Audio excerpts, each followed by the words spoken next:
Fala Lingi, tu serais la scène. Ça veut faire la président de la République, mais c'est la même chose. Fala, imagine il fallait dans ça. Fala, on va gagner. Mais il y a une stratégie, parce qu'il parle de la légitimité. Selon lui, le président de la République n'est pas légitime, n'a pas la population derrière lui. Bon, Kebana Tshisekedi Makasi. Pourquoi Kebana Tshisekedi? Tshisekedi a mon poto, opposant, président de la République. Moi, Nangiringoto. Ça se fait pas jamais au monde. Azanoko, donc. Noko ya Kabila. Leki ya Mama Sifa. Mais non, Mama Sifa, tika biloko na Mama Sifa. Mama Sifa innocent. Mama Sifa bota na ite tika innocent. Et là, bamba bamba tuzo bamba courage ya mokili. Yemo ndima ya mwa reconnaître papa politique. Ah, c'est ngana moluba. Ngana. Et comme quoi eloko mikolo nyonso. Tala. Motali nga sakana yo. Eloko alibosi fa luka abeta njobi na bana na yo. Soka beti njobi na bana na yo. Njobi ndeni. Hein? Makembese, oui, bien. Makembese, il s'en a moi c'est un Makembese njobi. Hein? Soka beti yang. Dans l'andari parlementaire, mon belge, alors Belgique n'est pas fait ça qui accord pour assassinat Laurent Désiré Kabila. Hein? Et puis ça qui na Belge. Eh Banoko et puis ça qui na 9 pays européens on a Hongrie. Aïe Kabila on a dit. Kabila kufi. Bah il posé biso muta dans une armée patriotique rwandaise. Bah il posé Nanyo Ao. Kabila le fils est comme président. Ah bon? Bah il imposé hier. Alors bien qu'on a dit jeune, qu'on a dit jeune, à haute armée patriotique rwandaise, James Kabare. Maintenant quoi Kabila? Oh, c'est quoi le baboui?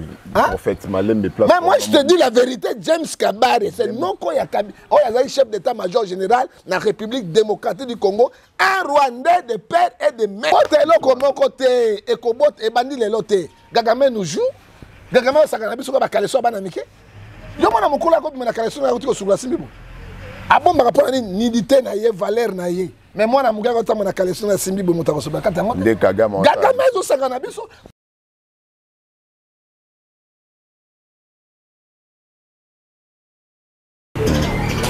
Voilà, donc Tokutane Lissous na rendez-vous Nabiso, rendez-vous à ceux qui aiment le pays, à ceux qui marchent dans la vérité, à ceux qui font tout pour l'intégrité Yamboka. À tous les amoureux de cette émission Face à la vérité, bienvenue à ce nouveau numéro de votre émission Face à la vérité. Donc, Boebi Keno, à Wande Zalara vraiment l'isolo, il y a vérité, à vraiment ce moment, il y a Fandiawa.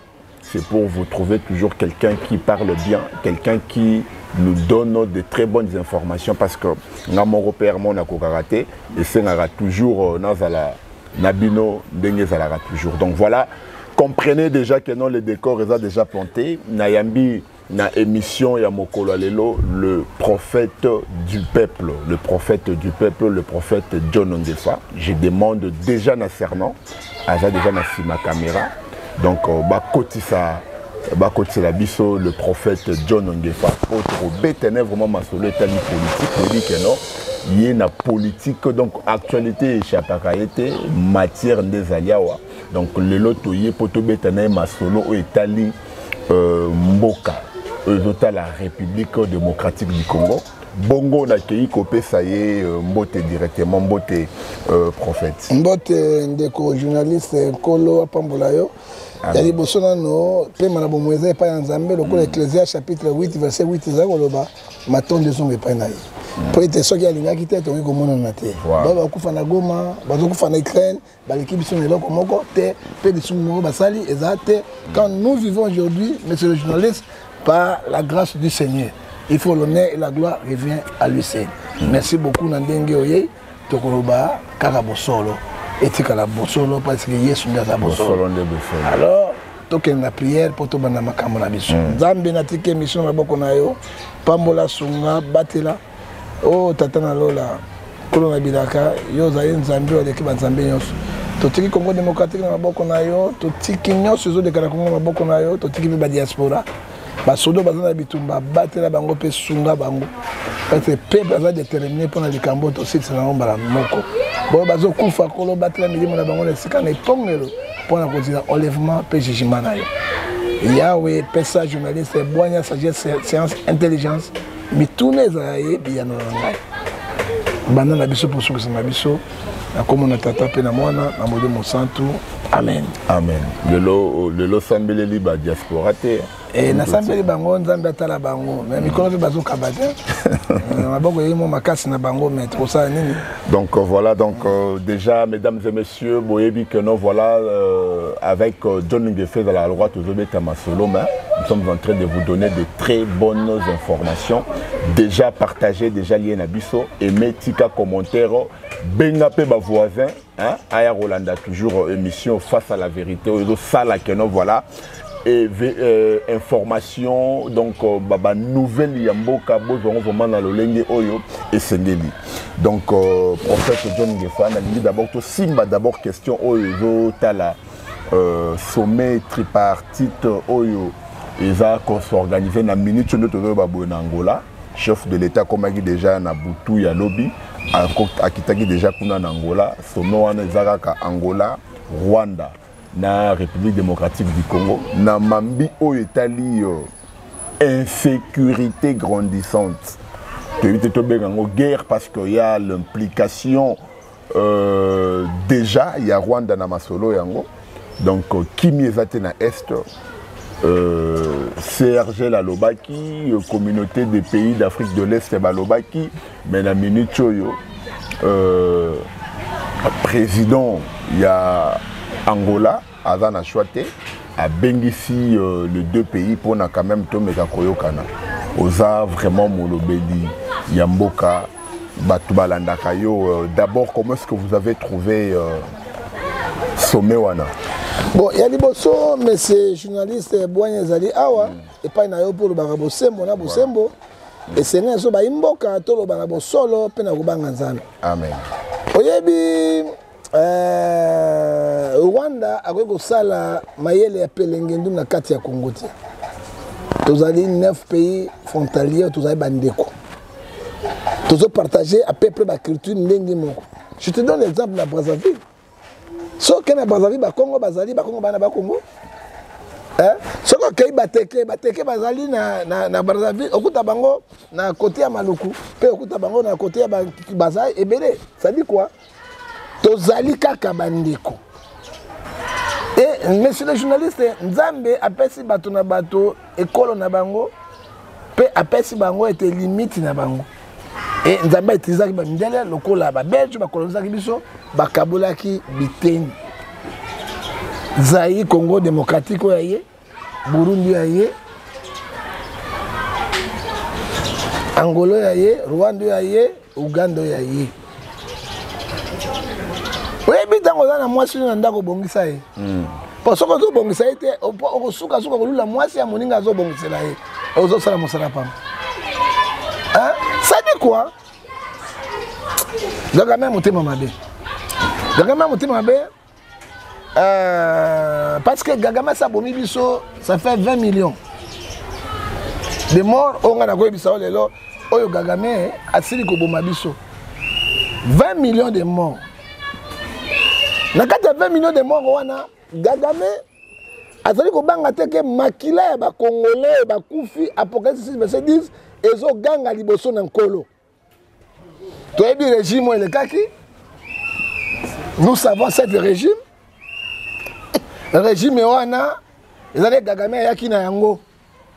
A infiltraki ba généraux, ba Bugera, bato lolenge na lolenge te akotisaki bango na mopotu oyo vraiment pour être à exploiter biloko oyo ya biso ya ba congolais mais azo exploiter ngo pambate mais na koboma ça dit quoi tu sais que dans une mission na ye tu sais que des instants congolais de père et de mère tu sais que dia ko linga jamais bande connaît ba kufa ko la bantaba bo susu imboko be à cause na ba intérêt moko égoïste hein ba intérêt moko égoïste mais biso ba congolais tous bénéficier ni ndeko journaliste pour que na bozindo ngala na un vrai patriote so na un vrai patriote était maman na ngai papa na ngai tozali 10 liboto 8 bavandaka na Suisse maman na ngai vivante papa na ngai ali vivant to vandaka biso na Genève pourquoi ngala mo vanda na Genève te nalingi Congo oh boya poto na boya poto nalingi Congo combien de fois père na ngai ko négocier na ngai awa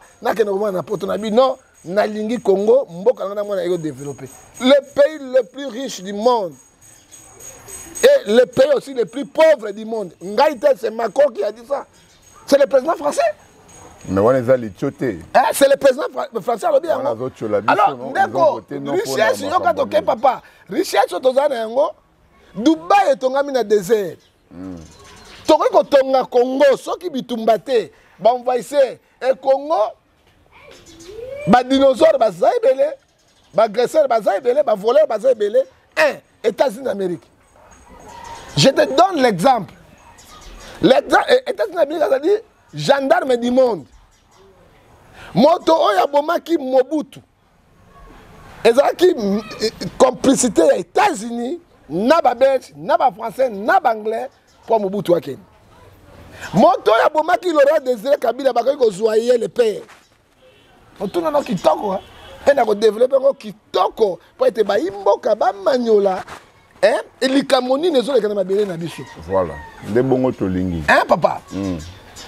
Kabila qui ko zo ba Rwanda ba Burundi ba Uganda ya bien. Ya solo. Maintenant Kabila ko ba corps ba signé qui et ba corps ba signé na parlement. Kagame a toujours monté ma mounene. Et ça fait Kagame mon côté ya bino tête. Museveni, Burundi, Tanzanie, ba pays de l'Ouest union so wana ya Est wana so wana ba bénéficier na ba construction na mabele na biso. Kabila comme abino na esprit Patrice Emery Lumumba. Attends un mètre au Canada bozonga. Mais bazongi lisusu l'Amérique gendarme du monde. Après c'est ordre na Belge. Na landaki parlementaire mon belge alors Belgique n'est pas fait ça qui accord pour assassinat ya Laurent Désiré Kabila. Hein? Et puis ça m'a na Belge. Banoko et puis ça m'a na 9 pays européens en Hongrie. Ayi ba Kabila na biso. Kabila kufi. Ba ko poser biso muta dans une armée patriotique rwandaise. Ba ko poser Nanyo Ao. Kabila le fils est comme président. Ah bon? Bah il a imposé hier. Alors bien quoi la jeune le coup la jeune a une armée patriotique rwandaise James Kabare. Maintenant quoi Kabila? Oh, ce qu'on le baboui. En fait, Malembe place. Mais moi je te dis la vérité, James Kabare, c'est non quoi Kabila. Oh il y a un chef d'état-major général de la République démocratique du Congo, un Rwandais de père et de mère. Ça se fait pas jamais au monde. Azanoko donc Noko ya Kabila. Les qui a Mama Sifa. Mais non Mama Sifa te tika biloko na Mama Sifa. Mama Sifa innocent. Mama Sifa bota na ite tika innocent. Ezaka bibamba bamba tuzo bamba ka courage ya mokili. Yimoka ndima ya mwa reconnaître papa politique. Est-ce ngana moluba? Ngana mungala mais akoba tatuka bishine. Infiltration soit ati bere na ngana bimi moluba. Hein? C'est une infiltration. Tango siko to manipuler yango mali guerre tango yaki. Kabila tikaki na infiltration et longo na ba généraux, ba colonel, ba capitaine, o bazali bien plein na kati armée. Toké na kati politique, ba bugere bazala qui sont des Rwandais touti. Hein? Bizi Makara ministre ya na okata bilématika motangala. Oh, tout ça a été prophète. Un ministre affaires étrangères. D'ici Makara. Diplomate. Un Rwandais du tout. Dossier Mboka Simbi na maboko na yé. Tout le monde a des conséquences. Totoni Kabila le père. Traître monsieur c'est kaza kuna. Na robete film. Oh mais bengana Kabila. Non, c'est lui le promoteur, c'est lui le promoteur. Mais oui mais pas sûr il a répondu à Abengana ki Rwandais. Abengana ba Rwandais. Abengana ki Rwandais qui a signé l'accord de Mira. Mais et qui dit l'accord de Mera? Avant on doit pouvoir. Les parents s'envolent, les écriteaux restent. Hein? Attention avec la diplomatie, monsieur. Attention avec la diplomatie. Yo mate papa ina nyongo, akufi, akoma ki ba décharge be bana ba futi yango. Pourquoi tout na rabato? Na so yi boyebi ke abato kunya na nyongo na bato ko rapona ni. Ba futa ka yango. Hein? Ba kene lokoy. 18 ans Kabila.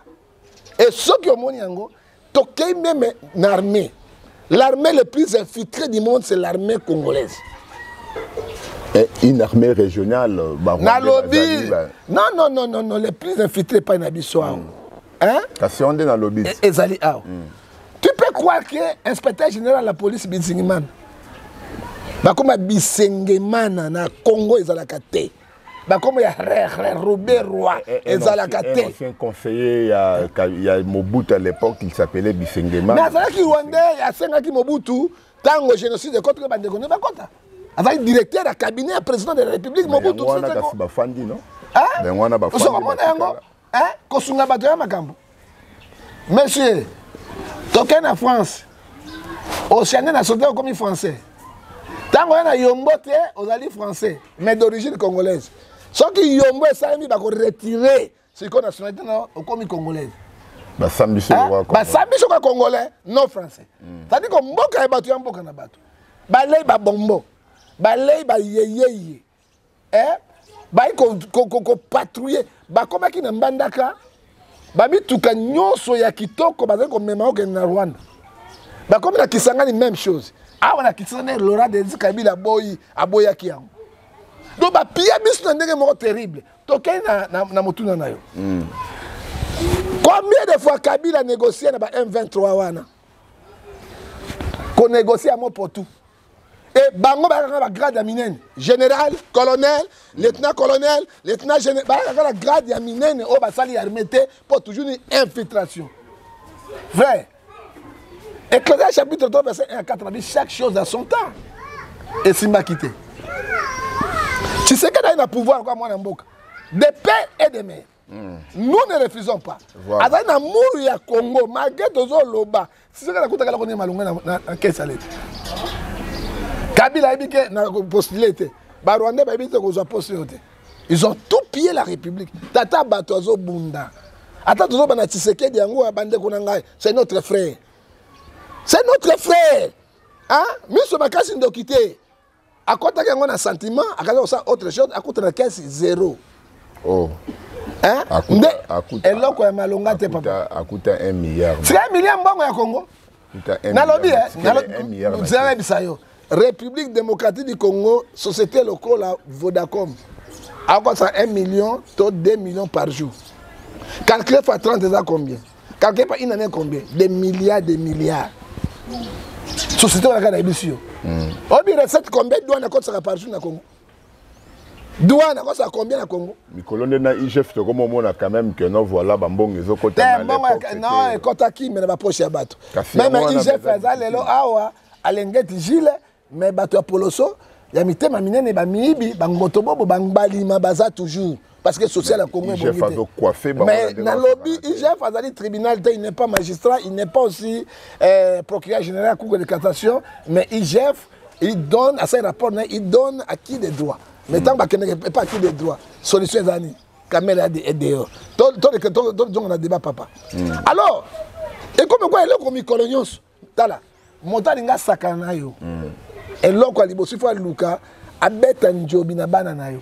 So ka beti njobi na banana yo. Njobi ndeni. Hein? Makembese oui bide. Ndeni. Makembese lisanga moi ça ba makembese njobi. Hein? So ka beti yango déjà humilié yo. Yami balé akoluka moi sino ndako.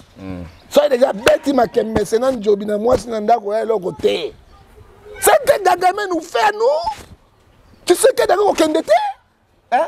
Frère, monsieur, on ne négocie jamais dans la position de faiblesse. Jamais du tout. J'apprécie le président ukrainien.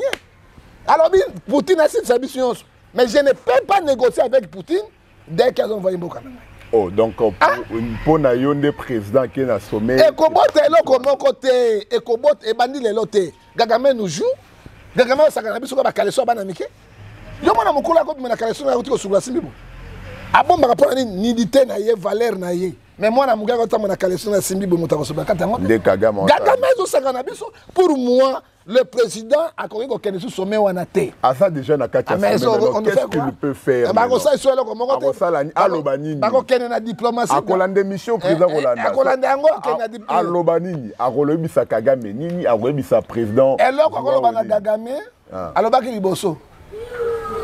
Quand tu cherches la paix, on va aller à la paix. Ecclésiaste, Hébreu 12-14. À la guerre comme à la guerre, parce que trop c'est trop. Les gens ont dit M23, Bazou Mindou qui est Congolais, belé, Bazou Laxango. On a internet. Belé! Bounaga na thème, Namboka Mokuna. Et puis, parce que le Bani Tozo ya Goma Tina capitale. Baya Bakuta. Qu'est-ce que le président va négocier? Négociation à Congrès Bandi Lelo. Hein? À moi, c'est 3 batomi balé, Bagotam, le Sénat Monté sur le Rwanda, Bakabouane. Bakata, des passions diplomatiques avec les Rwandais.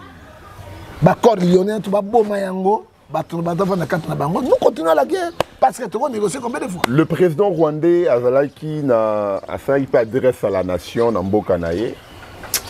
Mais il y a une phrase à lobby. Et c'est d'abord parce que le président de la République a eu une décision que non, l'armée régionale est dans compte il y a un pays d'Afrique de l'Est. Mais quand il y a l'armée, on a président qui présence il y a l'armée rwandaise. Alors Kagame a répondu à lobby, c'est vrai que Toroya n'a pas sauté de baboyi, mais les troupes Zoyawana, il y a na makasi pe na makoki il y a régler le problème, il y a résoudre le problème on est na kati ya est. On est menace à ça la. Mais ils nous menacent. Ils ont menacé pays wana nyonso. Mais ils ont menacé. Hein? À part yango ba ki Rwanda na province ne moko ata biso to ye wana te. Mais bah, qui est derrière Rwanda? Ce sont les Occidentaux. Ce sont les Occidentaux. Force et Russie. Une semaine, et belé à boto de Kenemou. Et fait, bah, Américain, bah, Simanaï, bah, Belge, bah, Britannique, bah, Français. Poutine a gagné la guerre à Russie. Mais assez à boto de Même à boto, il va récupérer, papa, guerre les aboyés. Bah, récupérer. Bah, récupérer, mais nous qui combien? Oh, les États-Unis. Azo atteindre les secondes ici. N'a le autant. Abimisi mbongo et belé n'a rien mais quoi c'est quand nango. Hein? Et puis mindu qui mingi risque azo bunda nango ça mindu qui a kala. Et ça technologie moderne. Alors ils craignent à cause de la technologie moderne. Hein? Kala mingi taba kubimisa ba robot. Robot tué. Hein? Ba nini oyo ba avion nini benga bango tué repezali. Ba nini oui, sans pilote. Et voilà, sans pilote. Bah, drone. Tuer les alliés. Ce que ma robot tuer, bah, contre la carte. Hein? Président Kenya, Vonensky a déterminé. Peu à lobby, tu renégocier un état de faiblesse. Alors, petit Namoko, Gagame. Et puis, à la régionale, il fallait Ouganda Zalate, Burundi Zalate, Rwanda Zalate. Parce que mais Bukagana wana comme nangoni Bunagana mais zalaki ba Rwanda frontière la biso na Buganda ndenge ni ba Rwanda ba koti M23 ba koti ba ça y est eloko moko ça dit quoi eloko moko sika et comme il montre le président Tshisekedi na Gagame mozalaki celui to Tsemir wana la solution j'espère mais ce n'est pas solution parce qu'on peut bombarder les mines. Les mines de Berlin? Non, mire béton armé. Ils vont bombarder en béton armé. Les mines de Berlin vont bombarder en Berlin. Et quoi qu'il y ait. Et là, on trouve ça dans la contre-attaque. Ils ont des solutions. Solutions pour renforcer la frontière. Oui, combien de millions de Kokotawana pour qu'on sa population?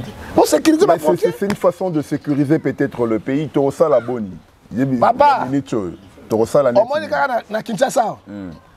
Est-ce que Maya Souk est à côté de Baléa hein? Na fleuve. Na fleuve. Côté Asuka. Solo ok. Na Kisuka. Mabanga au Katsi Brazzaville. Côté Amir, Mabanga au Tchad. Non, mais place où on a frontière entre Bisso, Ougandais, Rwandais, on peut ériger. Dans le Bika Kabo, on peut au Katsi Brazzaville, permet ok. Mais les soldats côté Bazali. Solo que Miro wana bazoka madusu. Mira munene boko chokola Kisenyi et Kangami na Goma bo. Kaka nini porte d'entrée na sorti. Hein?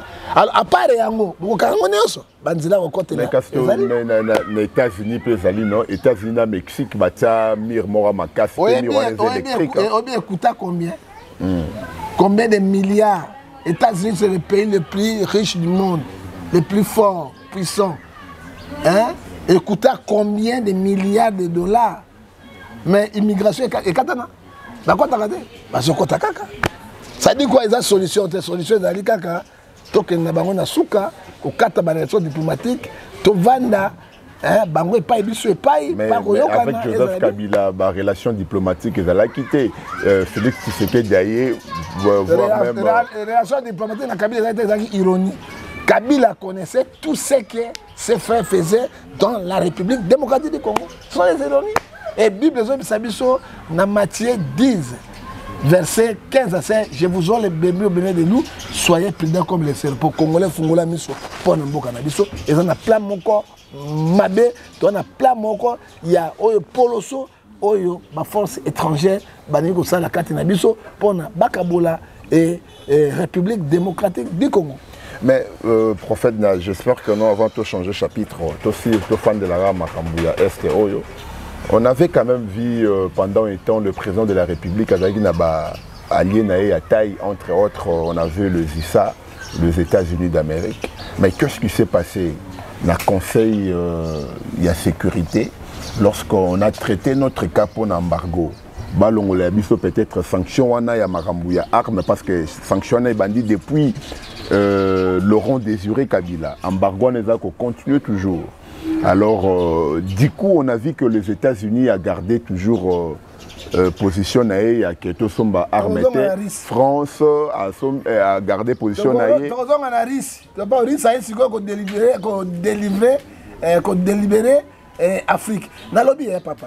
Mais est-ce que tu reçois parce que les alliés d'État, qui sont les Américains, tous nous les connaissons. Mais ce que ça est là, il y a une Babouaki, Baboyi, Balias. Les États-Unis, les politiciens, les Namboka.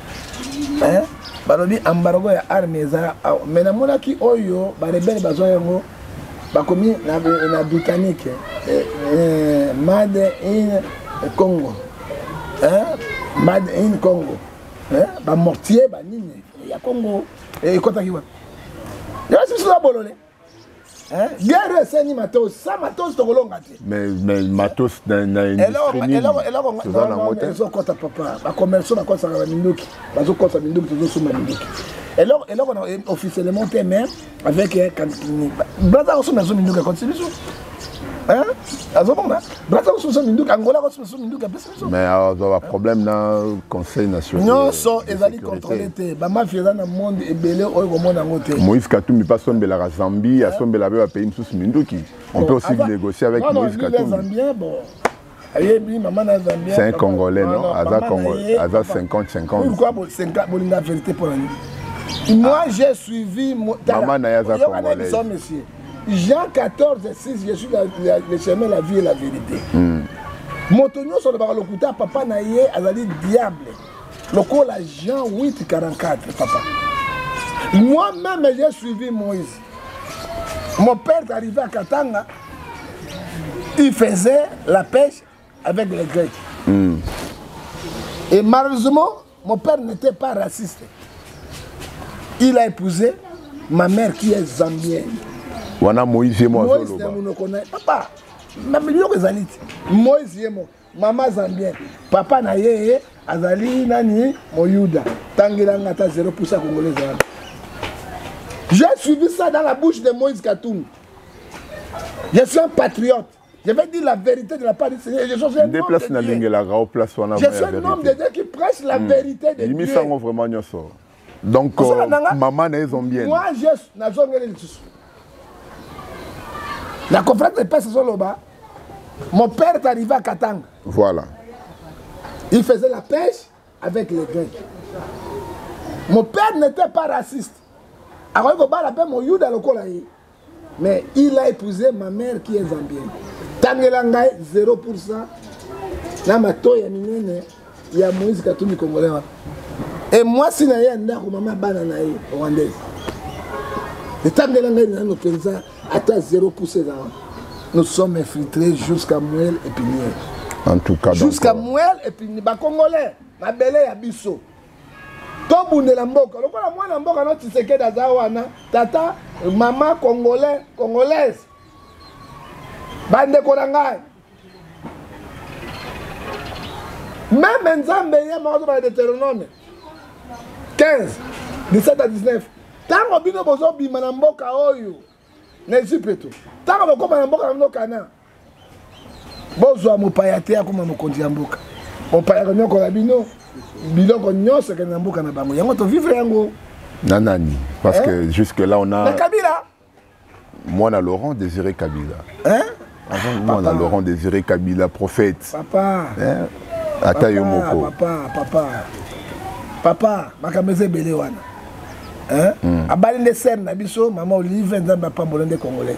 Faut dire la vérité. Donc voilà. Non, Congolaise, c'est la vérité. C'est que dit la Bible. Maintenant, Tala Sukoyo et Yomo Batikeli Félix Tshisekedi. Tala Nano, mon potou, ou Batikeli président parce que il manquait l'amour na mboko esungi yo, monsieur. Et Dali Mawa. Jean 13, 34. Je vous laisse les nouveaux commandements, aimez-vous les uns les autres. Est-ce que Bato Badinga Congo démocratique? Prochaine marque. Donc voilà, donc là, il y a vraiment question. Moko, répondez, hein. Vous qui nous dirigez, donc répondez à cette question parce que là, on ne sait pas qu'est-ce qui se passe réellement. Donc surtout dans Marambo Embargo. C'est les gouvernements qui sont sous l'embargo. Nous sommes en guerre. Et là, on est du Congo à Sala. Pas bon, on a besoin d'embargo. Tobomanani. Tobomanani. Roi Baudouin. Biso Toboma Roi Baudouin. Pas Belge, quand même, la biso Roi Baudouin, coupe dans mon colon. Biso Toboma Roi Baudouin. Tobominani. Hein? Et puis, Nations Unies. Oh, yo, bango, Monisco, la Nations Unies. Azana Mboka, na biso. Azana Ngatoso, Mamingo, quitté. Ça dit quoi? Tout ça, un complot international. Tout ça, un complot international. Hein? Tout le monde a besoin de pas tout ça passer tout ça. Et puis, ami Bali, Tala. Russaya. Et puis, Balongo l'embargo. Mais Congo, c'est la criminelle. Ça dit quoi? Mais c'est le journaliste. Tozali déjà, Nakati, il y a complot international. Oyo, Tokokoka. Kolonga yango te soki biso ba congolais to telemi na bolingo mboka te to tika wanga muta parti songolo parce que Martin Fayulu aussi a gardé toujours position na Yazolo Bazo enfoncer davantage les autorités actuelles, le président de la République. Bon Fayulu alingi tu serais la sani ça il faut le président de la République mais c'est la même chose Fayulu imagine Fayulu na ça Fayulu ogagame. Mais il y a une stratégie, parce qu'il parle de la légitimité. Selon lui, le président de la République n'est pas légitime, n'a pas la population derrière lui. Pourquoi Tshisekedi Makasi? Pourquoi Tshisekedi? Tshisekedi a mon apoto, opposant, président de la République. Moi, Ngiringoto. Moi, Ngiringoto. Il y a moi, maman Tshisekedi, maman Marthe, na Tshisekedi. Fayulu a quand la musique, on a prison, même à la président de la République. Mais Tshisekedi a fait à Kangi Kamel. Faut que et là on a beaucoup bas. Ça dit que quand Kamel va Kangi va tirer la prison, il peut arrêter tout le monde. Attends même ma soeur meki va venir tailler. Attends Fayulu soeur meki est réel, papa va venir tailler. Pourquoi? Activer article 12 de la Constitution. Personne n'est décidé de la loi. La loi vigueur est très macasse. Activer en gros, ce n'est pas Tshisekedi qui arrête les gens. Il influence la justice. La justice, justice dans la bonne. Je te dis, il peut arrêter tout le monde au Congo. Quand se pose à Kanangote, tant Kamere, à quoi dire vous moulez, la carte de Makala, il faut faire beaucoup d'attention. Mais qui est Kamere? Azad détenteur de pouvoir, négociateur de pouvoir. Il a même négocié la démission à Jean-Marc Aboun. Même à Jean-Marc Aboun, il faut faire beaucoup d'attention. Il y a un allié des proches aussi. Allié des proches. À péter les plans. Hein? Oh, mon tunabi a bien pété les plans pétage. Mon quoi pétage n'est pas péter les plans, il y a eu au jour. Et ça pétage. Maintenant, je sais la vérité. Ah. Bah, vous avez droit d'autorité. Pétage, il y a. Quand le pétage, il y a. Quand la caméra, tu sais qu'il y a pété les caméras plans, pété les plans, c'est moi. Il y a eu pétage. Quand on parle de pétage, on a pété les plans, c'est la même chose. Si on a droit d'auteur appelle ça. Droit d'auteur appelle ça. En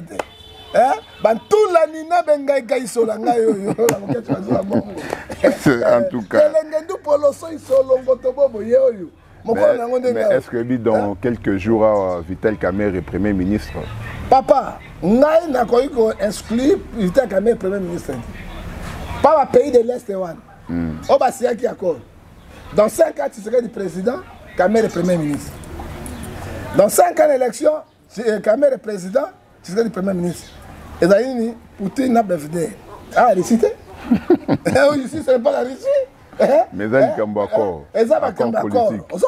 Ça dit quoi? Effet président et mon coq à la vague Kamere. Papa, quelle justice c'est? Hein? Oh, c'est la justice qui est une nation. Même la justice, elle connaît 20 ans de prison. Bah, quelle sous 12 ans, 13 ans de prison. Même la justice, soit acquittée. Ça dit quoi? Justice à mon poteau, ils allaient politiser. Et puis, vous lavez les gens moutou. Ils allaient propre. Aucun moyen, ni Kamera comme Premier ministre. Hein? Mais ce qui a commencé Premier ministre, le président a sali faux choix, il y a makasi. Parce que tu as une élection et vous avez pour la Moutalobi, que non, 100 jours, il a réussi et puis il est prêt. Il a travaillé pour un programme à 145 territoires. Bon, mais c'est journaliste, on a monté à Maël. Hein? Ozali monté à Maël. Ce qui Kamere a quitté. Pourquoi Bakamata a jamais battu en prison? Le gars va faire quitter Kamere. Kamere va poursuivre venir sur la justice, c'est dommage d'intérêt. C'est pour ça que et là, on a besoin ça. Hein? Ba juge na ibisi bango Bokamata Romain 13 verset 4. Bozali ba ministre yanzana. Bokata makambo na bosolo bokanga bangbalima. Bobimisa bato baza innocent. On Zambia ko tuna bino la justice. O bino bosali. Et ça quoi qu'on finit ça justice congolaise. Mais balobika bosemboti. Preuve matériellement tezo la sakeno Vital Kamera de que ça bon ça qui donc premier degré à condamner moto 20 ans on a de l'autre côté. Donc ba juge on est besoin d'esprit. Ba kay na cour du sud ni ba kay na 13 ans de prison donc rien. Ne nous propose biso ba congolais ben mbusu bantaba bosusu imbokote. Nous savons oyo za koleka. Et puis, ce dans la constitution de la République, il y a un juge. Mon bien qu'on lui conduit, il faut que tout à tout ça.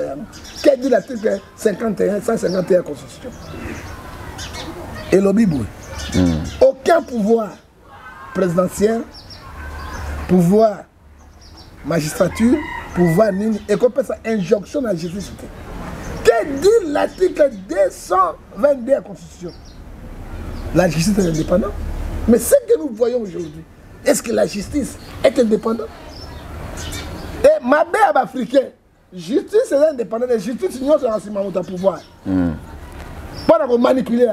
Il y a un moment où les Africains, ils sont dans ces pays, la justice, la justice, mindele bakata na bosolo na bosimo bango pe bazora kanyaka te kanyaka peneza la mingi te vérité etikala vérité ça dit quoi? Moi je suis désolé soki Kamera ko premier ministre na ebité na Kennedy na mbandaka na préparer boîte na ngai na bakai soki bana botami na Kinshasa so batikala batikala pe bakolia ngana ke mbandaka ozongi mbandaka na ke na boîte parce que eloko malamu de me soutenir parce qu'il cherche aussi l'argent pendant la campagne présidentielle à côté de Libaya.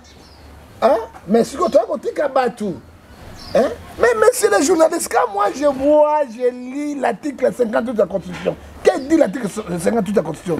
Tout Congolais a le devoir, a le droit de partager équitablement les matières premières. Si les matières premières, il y a des choses, tout le monde a des diamants, pas combattre, tout le monde a un côté, bazotek, les Congolais ont des cérémonies. Donc voilà Nzambe à Pambolaba Congolais. Donc là ce sont le mot du prophète du peuple. Hein. Donc voilà, merci beaucoup à Fernand qui était derrière la caméra, à Boss Thierry Ngandou, Madame Marinon Ngandou, Ricardo Zumbe Bogar, les complexés de Fabregas, Henriette Mbengu, la Queen Mada. Donc si Dieu ne revenait pas, sachez-les bien que je vous retrouverai très prochainement. Et puis pour aujourd'hui, je vous prends congé. Voilà.